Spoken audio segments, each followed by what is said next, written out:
This is the sound of the Killa beatbox body part sample pack.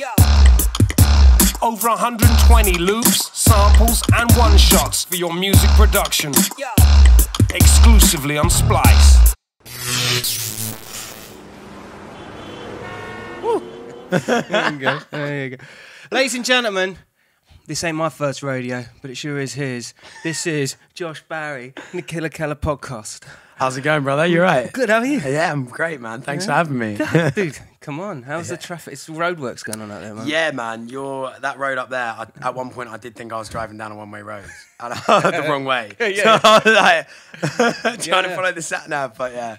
I got it in one piece. It's hating on me at the moment. Well, rather, I'm hating on it a lot more. Yeah.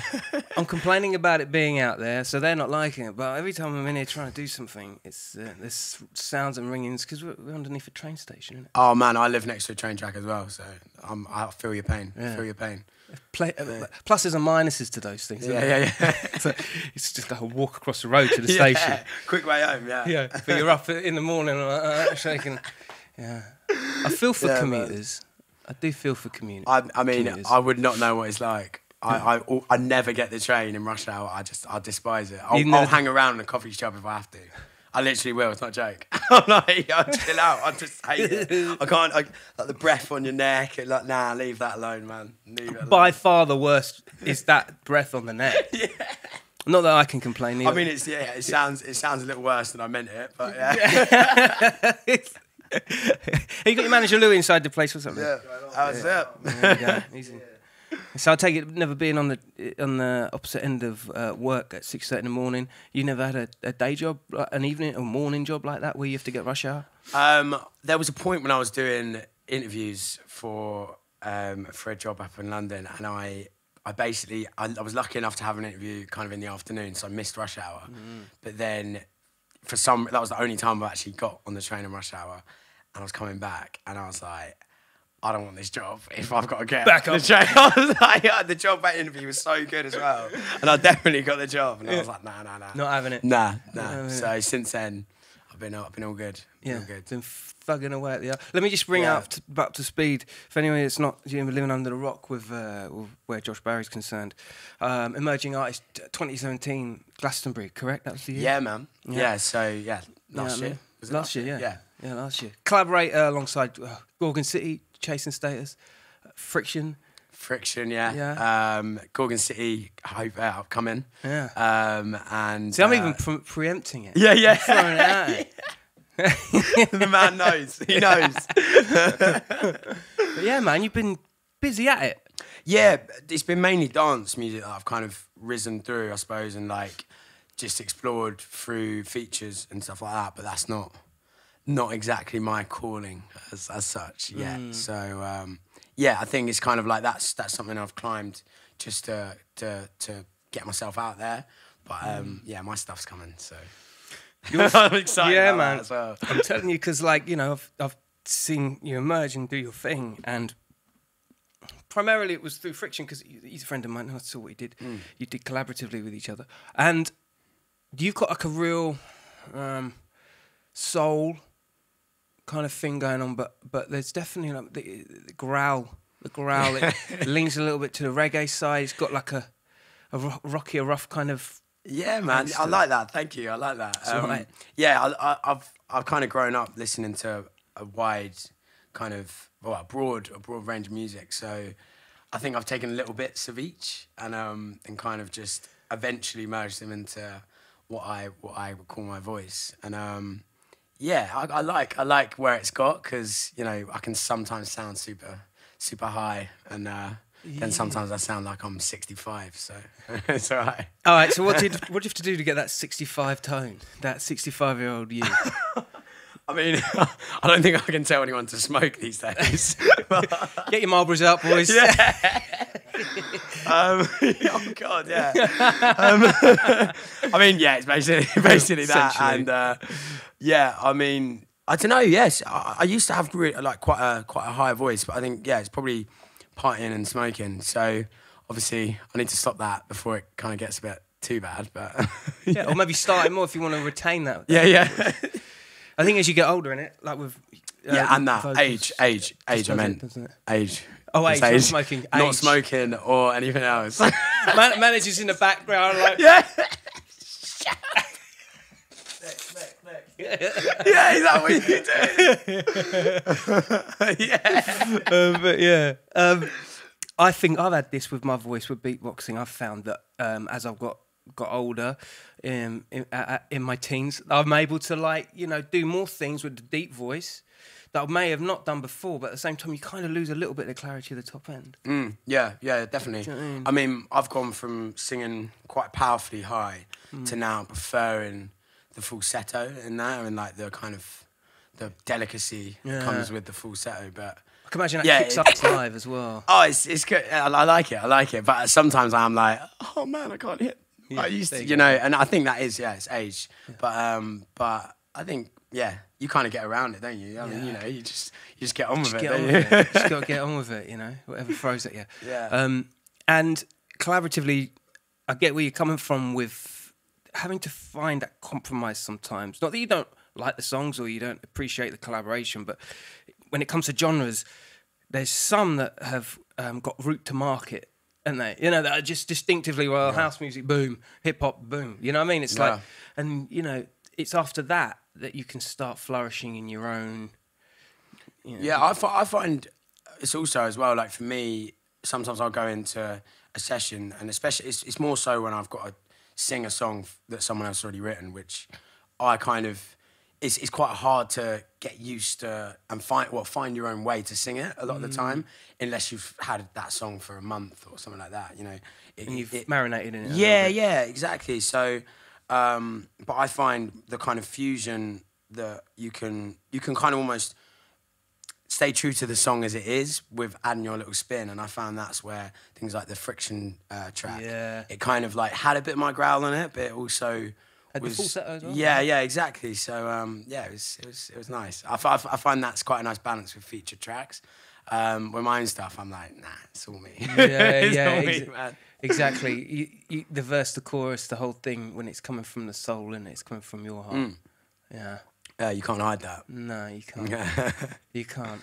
But at the same time, when you're dealing with different genres, do you feel like you kind of need that guidance of not a pre-written song so much as like to know the genre, like drum and bass, it can be very much a cut and dry, this is a sample vocal and this is how it's meant to sound on a drum and bass. Do you know what I mean? Does that help you in terms of, well, at least I can put that to bed, I haven't got to worry about whether it's legitimate for a genre? Yeah. I mean, I kind of, like, for example, I was cutting a song the other day and it was a D&B track and the original vocal was very, very, very different to me. And I was kind of like, are you sure you want me on this? Like, because if you're going for that sound, you're just not going to get it with me. But then I kind of put my own spin on it, and actually I felt that it kind of lifted the song a bit more, just because it made it stand out a bit more. It sounded just a bit more, rough around the edges and a bit more unique. Yeah, exactly. And it brought that kind of element of, like you say, dub to it, because it's that like huskiness. But then I don't know, it can sometimes do you favours. And like obviously where I've been touring with Gorgon City, and I'm singing all the songs off their album, and I'm trying to stay true to the songs so that the fans appreciate that, and still can digest it. But at the same time, you're like, oh man, like I'd just love to sing that bit a bit more like me. And then as time's gone by, I've kind of done that a bit more. And the Gorgon City police that are in the crowd going, hold on, that's not the right riff on it. Whoa. Who does he think? Get him out. I'm going to ask a boring question now. What are your influences? In applying it into all these different genres. Where did you start? Where did I start? Oh man, I actually started as a dancer, which is really weird actually to think that when I was 6 or 7, I wanted to literally be a b-boy. I was like determined that I was going to be like a professional breakdancer, which, I mean, I'm not a dancer now. So hey, I thought I was going to be a skateboarder at one stage. I saw one kid's skateboard go straight through his nose. I was like, hey, I'm gone. It's the injuries of those things. Like, I'm gonna need that for my beatbox. yeah. I need to keep those registers. So it was breakdancing. Yeah, I was a dancer for up until I was about 14 or something. But through that, I met my singing teacher, who was like determined to. Well, at the time, she didn't know I could sing, but she was determined to make me sing. And then I just found a love and passion for singing in front of people rather than just singing at home. And that kind of just developed through, multiple different avenues. And yeah, kind of, I suppose that's the beginning, really. It was kind of musical theatre based, and a mixture of kind of pop and stuff like that. And obviously, as a 4-year-old, I was being Danny Zuko in the, do you know what I mean? in the front room. So I suppose you could say it was there. But yeah, I mean, my influences are eclectic. They're just from everywhere, really. So yeah, I couldn't really say one specific genre or anything. But I hear a lot of influence in your vocal. I guess a lot of that came within your journey from that inception to being a vocalist and that journey, I guess. Totally, man. And I always wanted to do something kind of upbeat. Although a lot of my songs are quite down tempo and quite depressing. From the heart. Yeah, there we go. We'll make it lighter. It's from the heart. Yeah. But yeah, that's so. I suppose it's kind of where it all started, really. Yeah, man. Yeah, for sure. Whereabouts you live? Where's your home? Ruislip. Ruislip, boy. East. Nah, northwest. Northwest, Man. Oh, we're just yeah. I'm suburbs, proper suburbs. Yeah. So we're not too far, northwest team. Oh yeah, man. Half-hour drive. I was chilling, man. I was so chilling. Yeah, man. What are you driving? A little Fiesta. Little Fiesta, mate. Hey, listen, I ain't got 07, baby. Dude, I ain't even got a car, So, to be fair, it might have, I actually only learned how to drive about a month and a half ago. Well, I say I learned, yeah. Basically, I'm the most lazy person in the world. Well, not anymore, but I very much was when all my mates started driving. Mm-hmm. So I bought a car, I'm going to learn to drive. Can't wait. Learned to drive, and then I just basically, I think I moved to London, moved into London, and then was just kind of gave it up. Still had my car on my drive, just sat there. So that just happens, man. Yeah, go exactly. So I had that car there for that long, and then about the beginning of this year, I was like, nah, this is actually becoming a joke. I need to do something about this. So yeah, just went like that and passed like that, obviously, just straight away. So really, just straight away? No, just out of nowhere, just picked it and done it. No way. Whatever. I always think to myself, nowadays with the code of the roads and that, you can't just jump into a car and pass it first time. There's so much red, yellow tape you've got to kind of get through on these things nowadays. Yeah, I had to do my theory again, which was that was really annoying. See, I bypassed all of that. Yeah, it's back in the day. Sounds like you don't have a license. I do have a license, ladies and gentlemen. I do have a license. I just don't have a car. But I know what you're saying about the laziness thing. I've said it. I think I might have said it before on a podcast. But I've got the kind of Bill Gates approach to things. I'm that guy that you give him a lazy job and he'll find the easiest way to get it done quickly. I need that in my life on my wall. So that say it with pride, bro. Honestly, you see that? That's sellotape. That's sellotape. This is rapid response shit around here. Sponsored by Adhesive. Yeah, exactly. I like that. Exactly. Yeah. So I'm very much all about it. So when you was jumping in on this whole Glastonbury thing, because this whole emerging artist thing. That's not to be, that's a really prestigious thing. For those of you that tuning in from another country or whatnot, Glastonbury is just one of the biggest festivals the UK has ever had. So that's a big deal, man. Yeah, it was. Yeah, well, mate, it was. I kind of didn't realise how big a deal it was until I was there at the competition itself. But yeah, it was probably the best thing I've done in a long. Well. Probably ever, really. I was so honoured to be there, for starters. But yeah, it was kind of the response from the crowd, also from the judges and the bookers. How did that go? What was that like? What was the process?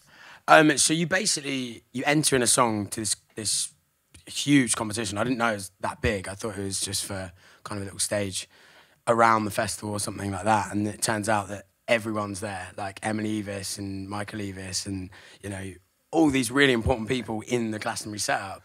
And I'm like, like got down to the final 8 and then got up to this little, it's like this little working men's club that they host this final in. And you're like, oh man, like, this is tiny, you know, it's a tiny venue, but then all of a sudden these judges come out and it's like, all right, so you do realise you're 8 out of, they said it's all the acts, so you're 8 out of something like 5,000 people to apply. And I'm like, what, man, this is that. And it just got progressively more and more nerve-wracking as the day went on. And yeah, I think we just, me and my band just went for it. And yeah, they were just like, I don't even know, yeah. That's crazy. We just won it. It was cool, man. Yeah. It was so cool, but it was definitely not. I mean, I would recommend to anyone out there as well, by the way, if you are a musician that's looking, you feel like you believe in your act and you feel you can go somewhere, then definitely apply for that, because that's just, it's done wonders for me, man. Yeah. And it really does also, like, it builds you as a performer, as a crew as well, and the other thing is as well, all the runners up also get booked for other shows around the festival too. So it's not just the winner wins. Do you know what I mean? It was like, yeah, they really did everything they can if they thought you were all really good. So that's awesome. Yeah, it was oh mate, I'm just having flashbacks to it now. Yeah, it was wicked, yeah. Well, yeah, because Glastonbury, you know, it's full of those moments in your life where, like, again, if you haven't been to Glastonbury, which I'm sure you all have at one stage or another, it's just its own world. It's its own world, and you could have like 5 or 6 different shows popping off, and you'll get a different crowd, different sorts of people. Rammed, it's just a filled and filled of people and shows and events. It's the best festival like in the world, I think. Yeah. And they're the happiest people. I think it's the best in the world. Happiest people who work there as well. Yeah, mate. And it's also, it's like about, I suppose, obviously you wouldn't want to go and watch no music, but to even just walk around the festival for a day, you'd be so happy. Yeah. Like, and you can't say that about many festivals in the world, really. So I don't know. I think that just shows you it's just like, it's a magical place. Yeah, man. There's always something popping off. Yeah.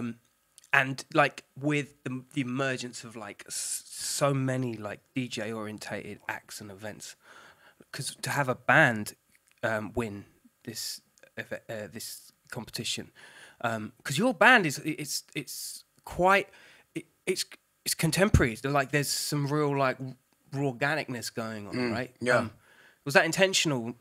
Yeah, I mean, my kind of my passion has always been old school music and really, really soulful kind of, like you say, organic and raw, kind of that kind of vibe. So that was important to me to not compromise on, you know, getting a drum machine or getting, you know, synths or anything like that. And especially in the writing phase, I've always avoided that.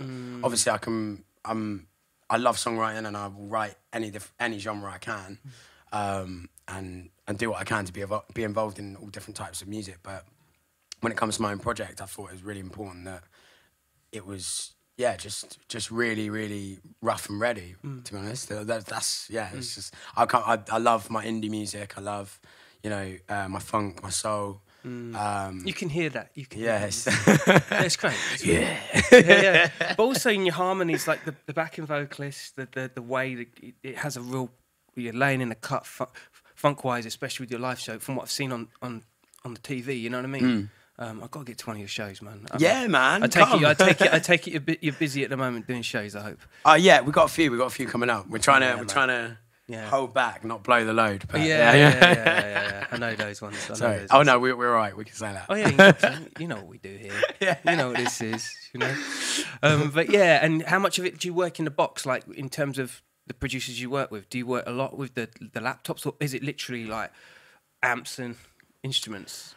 It depends really, because I like to produce. I'm quite an amateur producer, but I to get the track down and get the level of the demo that I want. You know, that's me in the studio a lot of the time on my own or with a couple of other people. Then I take it to my band, and I'm like, you know, it's more of a bare shell for them to kind of take and get walking, I suppose, and just make it into something. And then after that is kind of like more of a in the box, kind of sorting it out and tweaking it. But I think at the moment, what has been the case for a long time is it's just really getting the live show vibe. Really, like I'm very much a live performer. I just enjoy it so much that I think that's always been the focus of where the band is and where the song. I think the songs also are really truly born at the live stage as well. So that's something special. It's interesting you say that. Like with a lot of the stuff that is worked on laptops now, you've almost got to bring a laptop just for the ambience, the pads, because you're just never going to get it with all the things. Exactly, and that's what I did struggle with at points. Just kind of for a while at Glastonbury, I did do use kind of track just to fill out little bits. Yeah, that's right.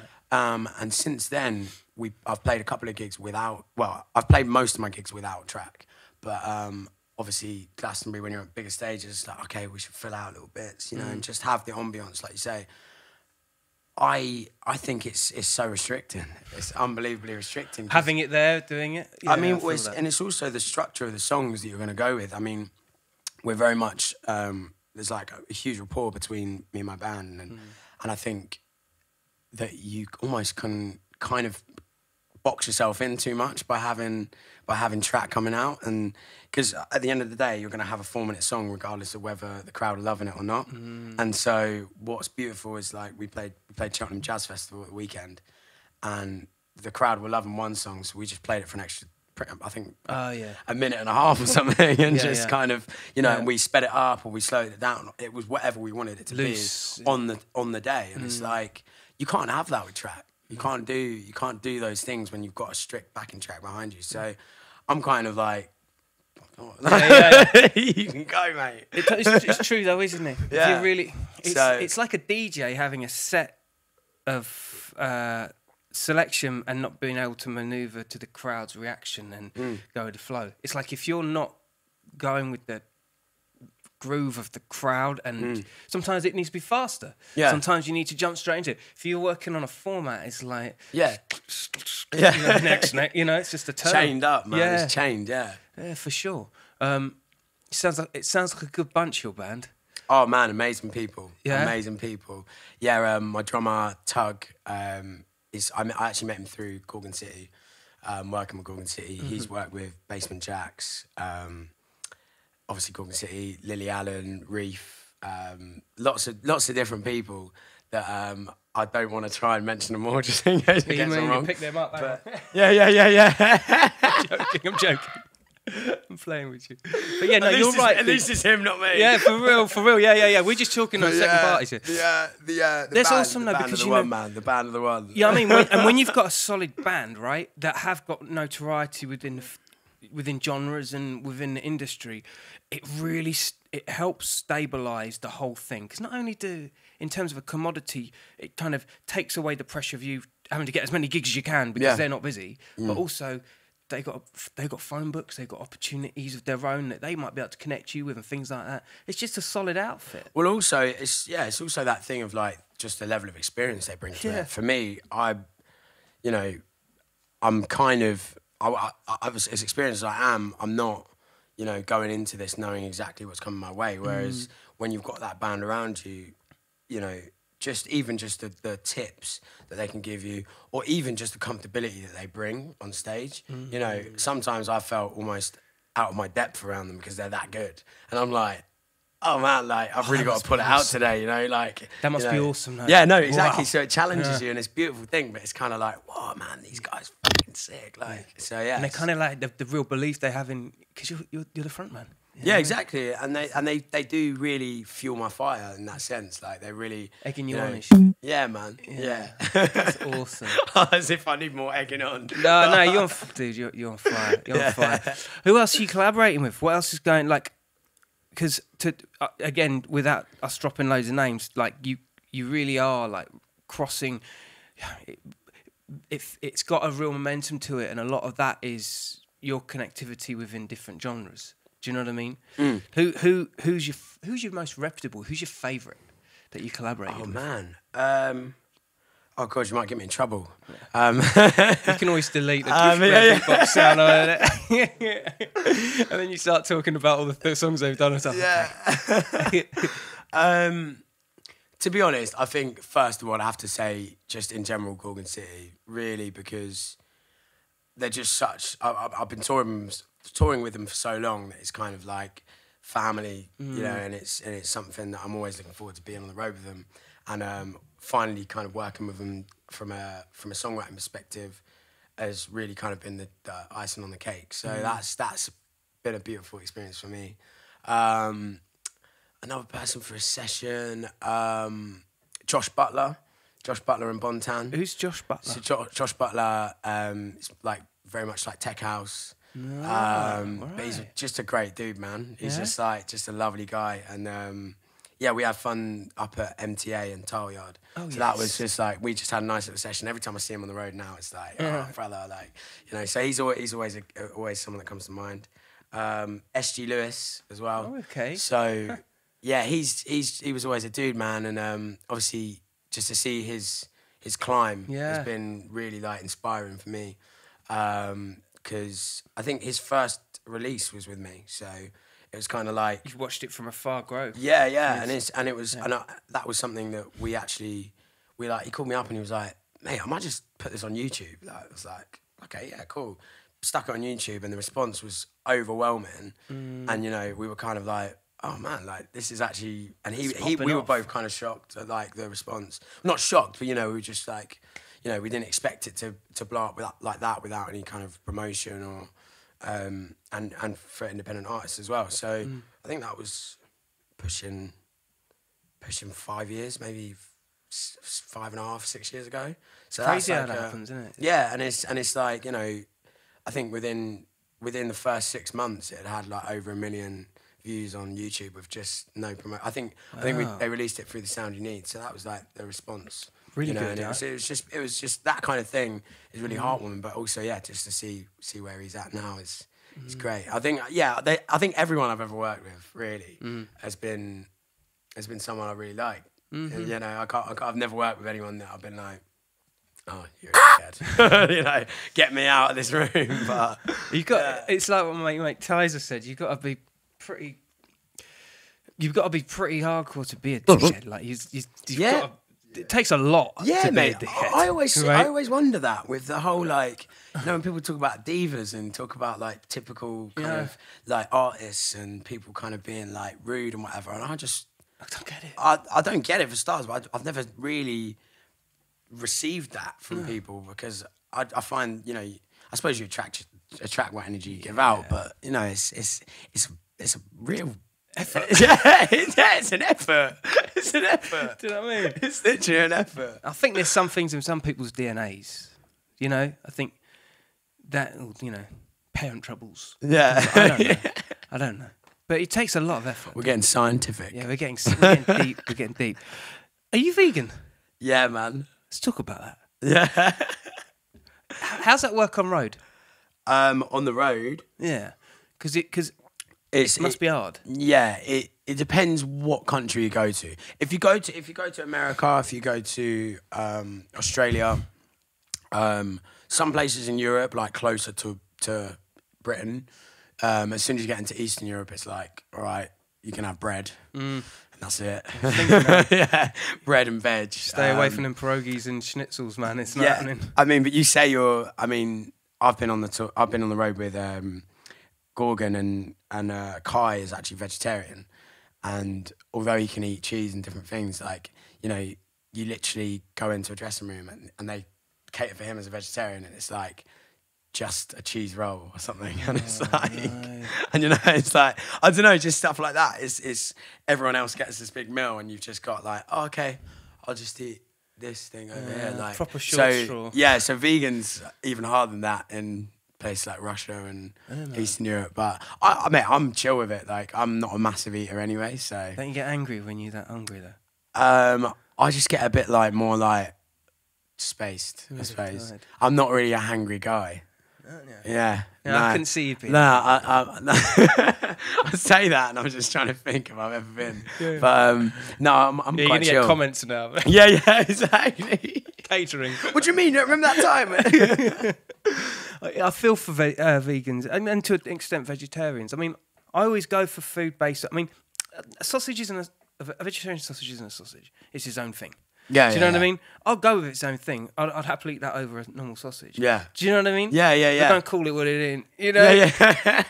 Chicken is chicken. Yeah, Do you know yeah. what I And mean? you're like chicken. Yeah, It's yeah, chicken. chicken. Isn't it? Yeah. And I like a good chickpea as well, you know. So it kind of weighs itself up, doesn't it? Yeah. I hear you. I mean, for me, it's the best thing I've ever done. To be fair. Tell me about that. Why is that? Just in general, like the shift in your mindset that comes with it. I think also your health, like you do really feel it the first like week or so. Like you feel the difference in, you know, if I was to think about even digesting meat now, like the thought of it makes me tired. Really? Because like, the processing time. just like if you actually think about it, any time you eat meat, it's like it is. Hits you.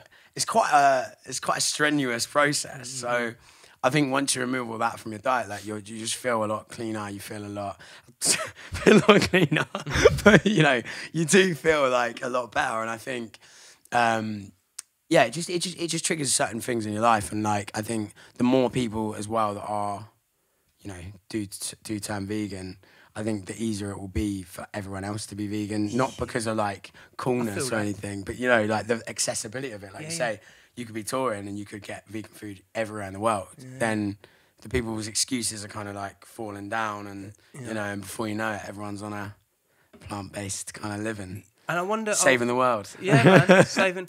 I'm still yet to meet a vegan that doesn't eat meat past 12:30. That's why. On a Saturday night, I'll say that. Even the fishy ones, mate. you know what I mean? Fish is okay. Yeah, fish is fine. Fish isn't okay. Oh no, I do miss it. I'm not gonna lie. I don't miss it. Like, but I mean, there's some meals where I'm like, oh man, I'd love that, because I used to love tuna. I used to love tuna so much, like tuna and like Chinese pork as well. Yeah. And I've managed to get a few soy replacements I can like knock up like well, but you know. Yeah, I feel that. I had this. I tell you what, I had this Marks and Spencer's chicken the other day, and this is what I bring up because I only had it like yesterday, and it was amazing. And the pasta was like spinach pasta, like pure spinach. Yeah. This was just like you.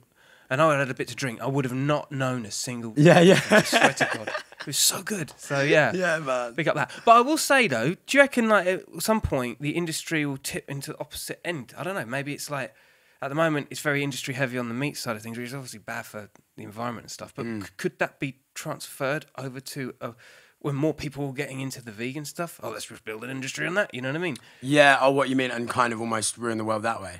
Well, we've got to do it somehow. We've got to make it happen.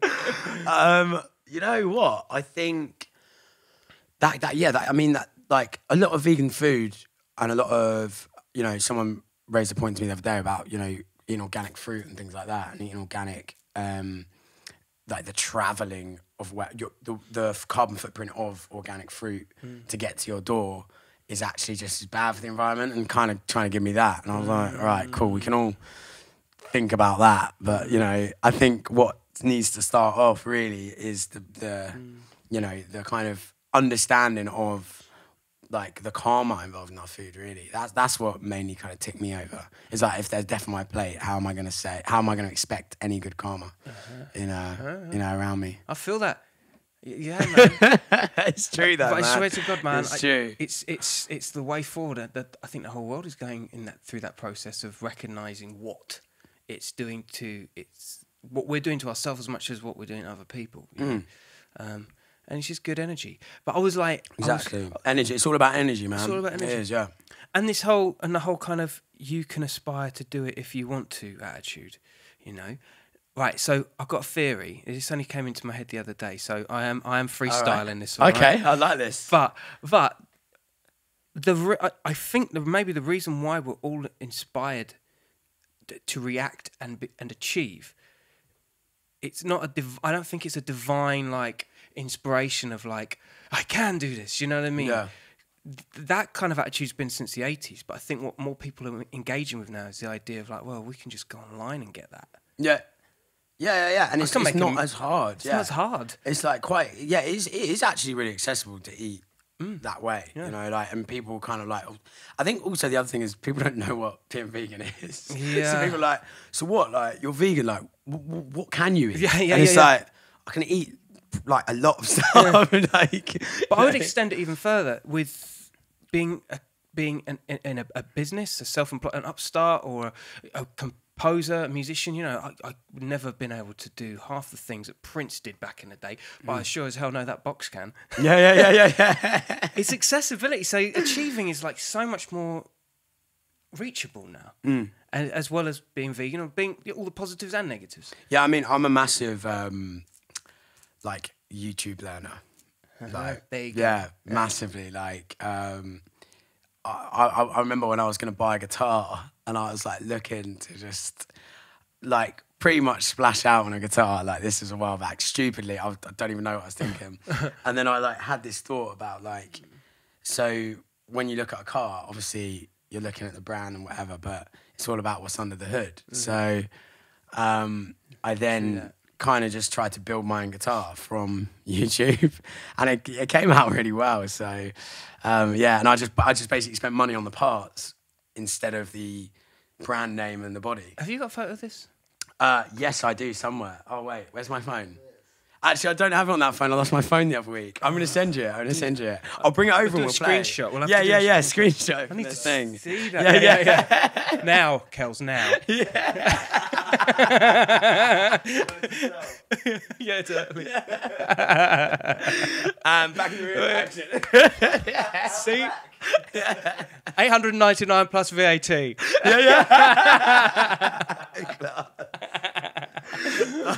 That's awesome. Could be yours. Just enter the raffle. Yeah, totally. Bottom of the screen. Bottom of the screen. You know the one to say you built your own guitar is that's an achievement. That's a Brian May achievement. I mean, do you know what I mean? It's huge. Yeah, I felt pretty. Oh, I was really proud of it. Like, it took me 2.5 weeks. I did it over summer, and just basically, I used my washing line and just to paint it and stain it, and had to wait for it. You know, just the whole process is really quite long, but it's such a labour of love that every time I look at it, I'm like, I gotta play you know, and it feels so much more connected to me as an instrument than I suppose my other guitars. So bless your heart, that's fucking awesome, yeah, man. I mean, it's not perfect, but so just before everyone thinks I'm like a luthier, but it is really good. Oh no, actually, yeah, that's my guitar there. So that's on my. We'll put it up again. Yeah, that's amazing. That is insane. That looks insane. You did. So it's based on a Les Paul, and yeah, I just put in some Epiphone pickups. Then I got like these custom tuning pots, which I think they were 52 bumblebees, but yeah, they're like. That's insane, man. So it ended up being a really, and then I like customized the head as well, which is like my favorite part of it because I'm really pretty lazy. So I put. Hold on, I'm just going to delete everything I'd said previously about laziness. This guy just built his own instrument. Do you know what I mean? My God, sure. But Wow, that's insane. But and then I put this kind of like the auto tuner things on it. So. Literally, and it's the coolest thing. You should get it if you can. It's called a tronical tuner, and you basically just strum like a downward strum, kind of slowly, and it just goes and just like tunes it all for you. Stop it. So like that was the perfect thing for gigging, and I was just I gigged with it for about 3 years. I've stopped using it now, but because the strap locks have come out, so I've got to get back to the workshop. Yeah. That is amazing. What a testament. What a result. I don't think I'd do it again, but no, I would. I know those ones though. I know those ones.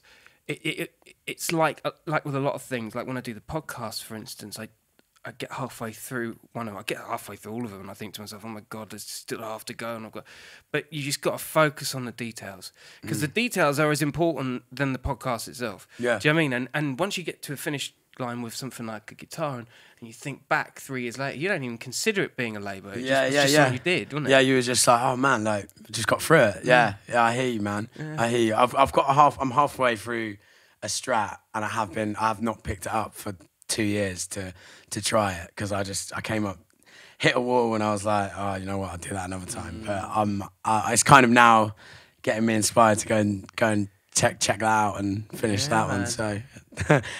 We'll stick that. Wait. Stick it on now. yeah. Give or take. This may come out around the same time. So you finished your guitar then? Second one done, yeah? Dude, it's a pleasure having you here, bro. Honestly. Oh, mate. Thank you awesome. so much, man. Thank you very much. The man. Are we going to throw some darts in a bit as well? Yeah. Is it just the one? Yeah, I know. Just dart. Jordan like, broke one, and then the other one I think is under the fridge. Oh mate, well, we'll do best of one. Go on then, get it out. Best of one. Get it on. All right, if I can hit it. Josh Barry, the man. Thank you so much for coming through. Thank you, brother. Nice one. Killa Kela podcast, live and direct, Central London. Stay lucky, guys.